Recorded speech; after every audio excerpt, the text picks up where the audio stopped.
প্রবাসে আসতে গেলে যখন আপনার প্রথম যেই সময় গলাটা কাটবো পাসপোর্ট অফিসে, আপনার বর্তমানে পাসপোর্ট অফিসে যে গলাটা কাটে আপনার 15,000 20,000 টাকা, নিচে কোনো পাসপোর্ট মিলে না।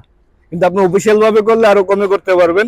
ঠিক আছে, আপনি শুধু যে ফিটা থাকে ফিটা ফিল আপ করার পরে আপনি পাসপোর্ট বানাইতে পারবেন।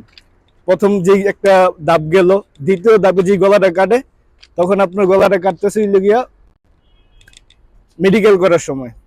যখন আপনি মেডিকেল করে ওই সময় আপনি বিভিন্ন দালালের চক্করে পইরা খপ্পরে পইরা দ্বিতীয় গলাটা ওই জায়গাতে কাটে। তারপর এই ধাপে ধাপে এক একটা ধাপে ধাপে আপনার গলা কাটতে কাটতে 5 লাখ 6 লাখ টাকা নিয়ে নিব দালালের মাধ্যমে, আর যে কোনো মাধ্যমে হোক। তারপরেরটা হচ্ছে গিয়ে আপনার সৌদি আরবে আসলেন, আমাদের পার্শ্ববর্তী দেশের থেকে আসতে গেলে সর্বোচ্চ, প্রবাসে আসতে গেলে সর্বোচ্চ ওনাদের যে দাদারা আছে আর কি, দাদাদের সর্বোচ্চ 1 লাখ থেকে 10 15 20 হাজার টাকার মধ্যে ওনারা বিদেশ আসতে পারে। তারপরে স্যালারি যে কথাটা, স্যালারি পায় আপনারা ওনার 2500 3000 টাকা স্যালারি পায়, আর আমরা 500 টাকা 600 টাকা স্যালারি দিয়ে কাজ করা লাগে, 700 টাকা সর্বোচ্চ 1000 টাকা। এর বেশি স্যালারি বাংলাদেশি কারো স্যালারি নাই আমার জানা মতে। কিন্তু কোনো সুযোগ সুবিধাও পায় না বাংলাদেশি কেউ বিভিন্ন দেশের থেকে যারা আসে, যেরকম ইন্ডিয়া, শ্রীলঙ্কা, নেপাল, ভুটান, আরো অনেকগুলো দেশ আছে আর কি। ওনারা যে আসে খুব ভালো স্যালারিতে কাজ করতে পারে। আমার সাথে একজন আমার বন্ধু, আমার সাথে রুমমেট আছে, ওরা আমি জিজ্ঞেস করছি যে তোর কত টাকা পড়ছে সৌদি আরবে আসতে, বলছে যে ইন্ডিয়ান 60,000 রুপি, আমাদের বাংলাদেশি 75 থেকে 80,000 টাকা। তা 80,000 টাকা আসছে, এবং কি আমার থেকে স্যালারি ওর বেশি। আমি এখানকার সিনিয়র, আমি ওর পুরনো কাজ করি, কিন্তু এর থেকে কি আমার থেকে স্যালারি ওর বেশি। কেন এরকমটা হয়?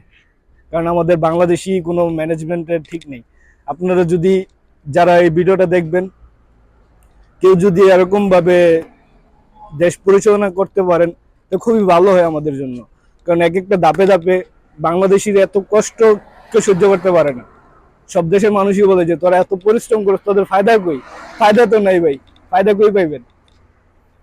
এই প্রবাস বাংলাদেশিদের জন্য কোনো সুযোগ সুবিধাই নেই। যে কোনো দেশে যান আপনি, যে কোনো পরিস্থিতিতে পড়েন, কোনো সুযোগ সুবিধা পাবেন না আপনি। আজকে 2-3 মাসের স্যালারি না মিললে, যেমন ইন্ডিয়ান হোক, পাকিস্তানি, তারপরে নেপালি, ওনাদের এম্বাসি খুব ভালো। ওনারা এম্বাসির ভিতরে গেলে আপনার ওখানে অনেক সুযোগ সুবিধা পায়। আমরা গেলে আমাদের তেরকম একটা রেসপেক্ট করে না, সবাই বলে যে প্রবাসী কামলা। বাংলাদেশি কি শুধু কামলা? আর বিভিন্ন দেশের মানুষ তো আছে, তাদের মধ্যে তো একটা পার্থক্য থাকে। এখন যারা যারা ভিডিওটা দেখতেছেন অবশ্যই শেয়ার করে দিবেন এবং কমেন্ট করবেন, কমেন্ট করে জানাবেন যে কে কোথা থেকে দেখতেছেন। আর অতিরিক্ত শেয়ার করবেন যাতে ভিডিওটা একটু উপরের লেভেলের মানুষের কাছে পড়ে। ধন্যবাদ।